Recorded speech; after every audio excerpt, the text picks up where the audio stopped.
And we're live, so good afternoon, everyone. Something different for you on IsoNation this week as we focus on young professionals. And I'm joined by Jamal Niaz, who is club reporter at Sale Sarks. So, yeah, before we get stuck into it, Jamal, just explain a little bit about your role at Sale Sarks, what you do there. Yeah, so my role as club reporter at Sale Sarks is 2 to 3 days during the week. So usually 2 days during the week and then a match day on a Saturday or a Sunday. So during the week, I'll be working in pre-match content, looking to hype the game for the fans and give an incentive as to why the fans should buy tickets for the match. So that include pre-game interviews with players, a little promo, hyping up the match with training footage that I'll have filmed as well, and then an interview with the coach as well, Steve Diamond.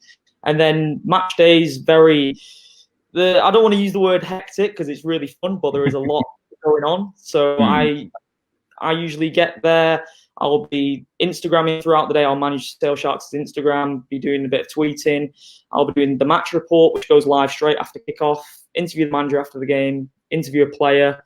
Right before kickoff, so about 20 minutes before kickoff, I'll be in the marquee, which is nicely called the Sharky, little play on words, where all fans will gather right before kickoff, have a few drinks and stuff, and I'll interview a player that isn't featuring in that match on the stage, just so we can develop a bit of relationship with fans, and the players can develop a better relationship with fans, stuff, have some pictures and things like that. So, yeah, it's really fun. Always a lot going on. Never find yourself struggling for things to do. Sounds like you must be missing it. But we're months deep into coronavirus now. But if you think back to like January, February time, when we were sort of hearing about it, like building up in China, and it was in the news, but it wasn't affecting us as such.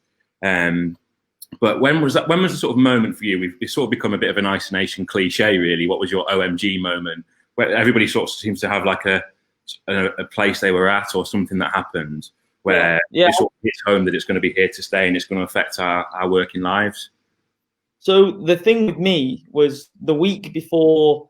Obviously I can label the moment, which was when a load of Premiership coaches, league, should I say, just so people don't think I'm talking about rugby, but the likes of Mikel Arteta, loads of Chelsea players had got quarantined because I think it was Callum Hudson-Odoi had tested positive as well. So it'd gone throughout the Premier League, and that day I was like, this is really real now. I think it becomes a bit more prominent when it's affecting the industry that you're working in. And obviously going into that as well, Sale had a match against Harlequins on that Sunday, and someone had tested positive beforehand, I think from the Quins camp. So that had meant that got called off. So that directly affected me. But the week prior, I probably had the busiest week I've had in a long time. Probably the busiest week I've had in about 2 years, where I'd worked on a 3-5 week with Eddie Hearn, with 2 press conferences, one for John O'Carroll and Scott Quigg, and then straight after it was Dylan White's press conference against Povetkin, which was obviously meant to happen in May, but what is now happening in Eddie Hearn's back garden, believe it or not, in August. And between that, I was working on Manchester Film Festival, so I interviewed Simon Pegg the day after that fight night, interviewed Frank Mir in the morning, who was a UFC champion, so I was bouncing loads of stuff, and I was like, wow, this momentum's going to go for a bit now, because furlough came into the situation and stuff, and I'm sure you're going to ask about that as well. But it was, I don't know about your end, Mark, but it definitely happened abrupt and fast. But I thought, hats off to a lot of businesses. It's a very difficult time. We've never had anything like this before in our lives, have we? And I think a lot of businesses dealt with it very well and efficiently. Definitely. I mean, I think I certainly consider myself quite fortunate, because there are obviously a lot, even though it hasn't necessarily been business as usual as such for us, we've still been able to work, sort of thing. And obviously there's a lot of people in an unfortunate situation right now. And in terms of that furlough, obviously there's been no rugby fixtures for months now. How has that affected you in your role specifically? So obviously the term furlough means that you can't do any work affiliated with that organisation. So it is literally, for me, I define myself as a workaholic. I love what I do. I don't really treat what I do as work because it's so good. So yeah, it was initially very difficult to adapt, because obviously my freelancing roles as well, which I do alongside Sale in the world of boxing and MMA and film and stuff. Literally anything that I worked in, much like everyone else, there was no backup really. There was nothing else to keep me ticking because you couldn't go to an arena to watch a fight, to report on a fight. You couldn't go onto a stadium to report on a football match, a rugby match. So it's literally just a waiting game at that point. And I think it's more learning about how you work as a person and how much. I think we've all learned how vital working is for our mental health, for the structure of our days. I think human beings like to have a structure. If it's not a 9 to 5, it's sort of periodic, like mine is sometimes. But definitely knowing where you're going to be on a certain day and having that taken away from you is very difficult to adapt to. I'm sure you'll agree with me. Definitely. And in terms of obviously the players themselves, obviously haven't had any. Obviously, you've got employees around the club who might have been furloughed or had little to do over the last few months. But in terms of the players yourself, I understand you have a fairly good relationship with the players. Obviously, you have to speak to them a lot for your job and stuff. How have they found it? How have they found the sort of 3-4 month absence?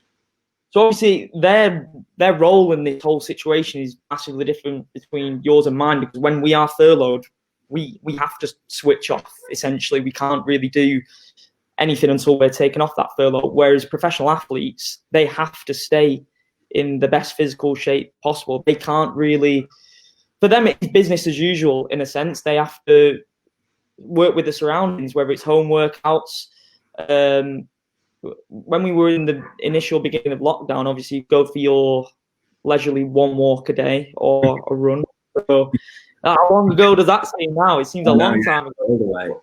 Professional athletes are relying a lot on that. So they'll usually be doing strength-based stuff at home, whether it's push-ups, sit-ups and stuff. And you have to really be hard on yourself as well. Obviously, the coaches were maintaining a very good relationship with the players throughout, which is absolutely essential. And not just rugby as well. I've spoken to a lot of MMA and boxing coaches about how they've dealt with their fighters, whether it's they are very much like generals in which they won't let fighters slack if it's in their nature to slack. But luckily enough, when you have fighters at the top level, the coach really don't have to do much, because the fighters want to stay in the best possible shape possible, because UFC was the first sport to come back. It came back very, very early, didn't it, in May? And that arguably set the tone for other sports worldwide to follow suit and follow the sort of roadmap that MMA had laid out way back in May. So, yeah, I think it is, as much as it is vital to have that communication, it is all about self-discipline in this period as well, because you are in your own company and you have to be your own boss in certain circumstances.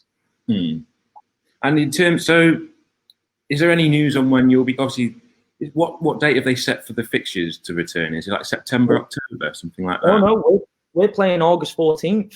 Oh, really? So as far, yeah, so it's obviously there's a few tiny more hurdles to go through. I think they'll have to do rigorous testing game weeks leading up prior, not just with the players, with all the staff that will be required to go to the games and stuff. But that is the initial dates. Like when the Premier League, the date got announced, a lot of people were sceptical as to whether that was actually going to happen, and lots of things had to be done, lots of measures had to be taken, things had to be ironed out as to what can be done, what can't be done on a match day. And I think that's the whole process of what's going on right now. But it's very encouraging, not just for me, obviously, but for the players, that they have a date in sight. I think that is the difficult thing when you're an athlete, is that when you don't have an actual thing to work towards that you can visualize in your head. That's when complacency can set in. But luckily, none of those guys were guilty of that. Yeah, how do you see it working? Obviously, you alluded to the Premier League there, and obviously there was a lot more sort of pressure to get that going again, what with all the money involved and the people, sort of everybody that sort of fanaticizes about the Premier League. How do you envisage it working with rugby? Because obviously they don't have the same sort of financial income in terms of like TV rights and stuff. So there's a lot more reliance on the actual people coming to the games, the actual spectators in the ground. How do you see that working with rugby? It's difficult to answer for me at this point, to be fair, Mark. I think it's one of those things. Not to segue from your question, but when we was looking back at the football situation, no one could envision what that was going to be like until the first games had got going. And luckily, we are the first team back. We play on the 14th, whereas everyone else plays on the 15th, 16th. So I think we're going to be that test run of which other games are going to look to replicate. And there will be some things that will have to be worked on and learned on as it goes on. But I think you're not going to learn until things get going. I don't think so. In terms of the financial side of things, you looked at the way our Sky Sports dealt, and BBC got that deal with the Premiership to get 3 o'clock kickoffs on, which was massive because we've never had that before in this country. And we've had some of the biggest viewerships in recent history of the sport of football. So maybe, I'm not sure whether BT have announced they're going to do anything similar, but maybe that's an avenue to go through where every fan can watch their club on TV. But who knows? That's just putting a few thoughts. It definitely makes sense. It's great what they have done with the football to make it more sort of accessible. Yeah, exactly. Because if you can't physically go to a match in person, everyone should have the option to watch their team, their club, their fighter on television, whether it's on a paid to basis with a channel like Sky or having it free on BBC. I think it's accessible.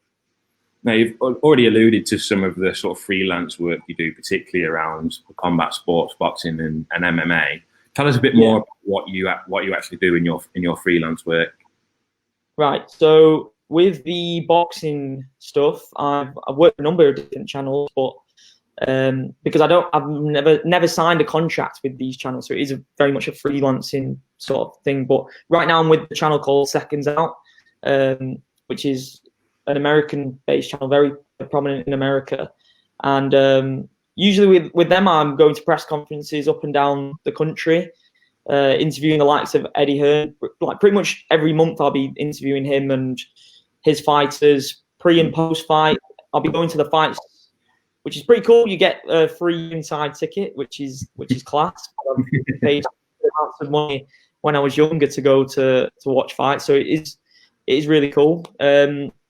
Early starts, late finishes. That's what it is in the boxing world. You can go a long time without eating and drinking, which I'm sure a lot of people can agree with who work in it. But we love it, and that's why we do it. You'll usually won't leave an arena till 1:30 in the morning or something. You have to go back and edit the work and get it uploaded as soon as possible. So it's not even like the main thing that I would say that I do is the interviewing side of things, but it's more about dictating YouTube algorithms, SEOs, making sure that it's going to reach as many people as possible, editing the video.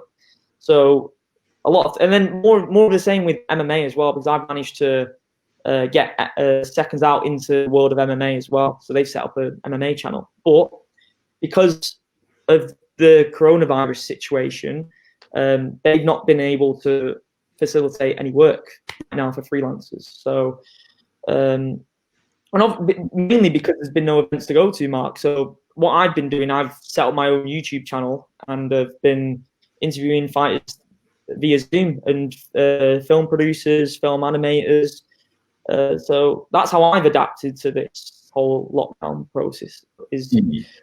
When things have become more prominent in the world of sport and film, but you can't go there, is create a platform where you can have those conversations. And Zoom is absolutely massive, and things like this that we're on now, allowing people to see conversations where they're not present is absolutely brilliant, I think.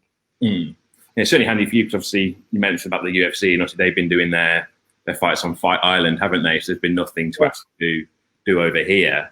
But it's great to hear that you're still being able to interview these UFC fighters before and after fights, etc. Get the different opinions on it. And where would you like to take this work in future? Obviously, you've been building your YouTube channel throughout furlough. How would you like to take that in the future? I'd definitely like to own my own media company where I can just sort of dip in and out of things sort of as and when I please, really, because I love doing so many different things, whether it's, like I've said, the boxing, MMA, football and stuff. My YouTube channel, I have like a variety of different people, whether it's like Alex Ferguson, Tyson Fury, Dana White, people like that. I like speaking to sort of the biggest possible people in the fields that I'm interested in. So, and there's not really many platforms that get you that variety of things, and we're all interested in a lot of different things as people. We're not solely sort of tunnel visioned on one thing, whilst I'm definitely not. So I'd just like a platform to express my interests and create conversations with people who share similar interests to me, really. That's what I'd like. So set up my own website right before lockdown, which has all the work that I've done for other companies with freelancing and stuff on my own site as well. So that's allowed me to do the work with the UFC fighters and the boxers and stuff in this meantime, because I can send them there and they can see the work that I've done and be like, okay, cool, I'll work with this guy. Or they won't want to work with me, but at least there's a place where they can look and see for themselves, which I think is important. Definitely having a portfolio catalogue, an online presence. Yeah. I'm sure they will want to work with you, mate. Positive. I hope so. I'm not going to put myself down too much. Yeah. Nice one. And in terms of, obviously, like you say, you like to cover a wide base in terms of sport, and obviously your career at the moment is in terms of like paid career with Sale is in rugby. You obviously do all your stuff with boxing and UFC. What do you think are going to be the long-term impacts on all these different sports? I mean, they're just in news not so long ago that the Premier League are envisaging potentially having supporters back in the ground in October, obviously depending on how the situation sort of progresses. But do you think the coronavirus situation is going to have a long-lasting impact on all these sports?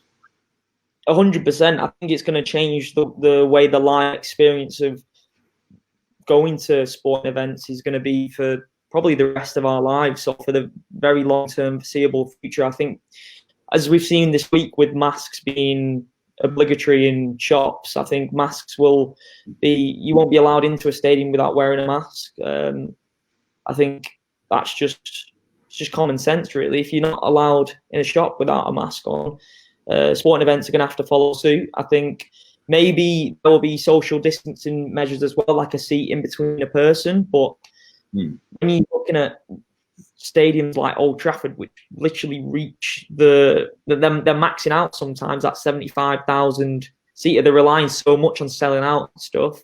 It's difficult to imagine that, isn't it, from our perspectives? But I think that's definitely a possibility as well, having that social distancing. In terms of anything else, a lot of clubs and sporting events rely on meet and greets as well. So that's absolutely huge to have that interaction between the fans and the athletes, or the fans and the film stars, whatever. You look at film festivals this year are doing virtual film festivals, which is that's going to take a massive hit on that industry, because a lot of fans go to those events to meet the actors, to meet the directors, to meet the stars. So I think they will still carry on, but they'll probably have heavy security there, making sure that distancing regulations are in place and people aren't too long in each other's company. But I think that'll probably be the last thing to come back into the sporting and entertainment world, is the interaction between the fans directly with those that they look up to so much. Obviously, with rugby returning, if the Premier League's anything to go by, you might be having to get about the stadium in all your full PPE gear. I know. Yeah, it's going to be madness, isn't it? I have no idea what's going on. You've got to be prepared for everything. You've got to be prepared for whatever adaptations that your working environment has got to go with. I mean, with the office environment, that's pretty similar, isn't it? There's loads of social distancing measures in place.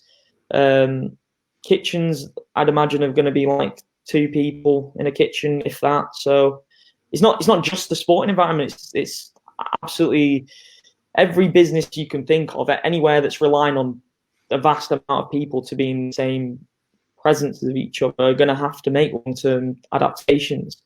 But a lot haven't gone back in that sense. So we're all still learning every day, every week. Things are changing so much.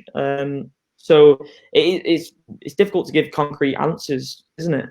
Yeah, definitely. It's definitely a case of, it's almost like playing it by ear, isn't it, as we sort of go on. But it's great to hear about all the work you've been doing in your time on furlough, Jamal, and sort of raising your own profile. I hope it all goes well, and thanks very much for coming on IsoNation today. No problem at all. Pleasure speaking to you, Mark. Appreciate you having me on. As always, Jamal, and thanks everyone for watching. Goodbye.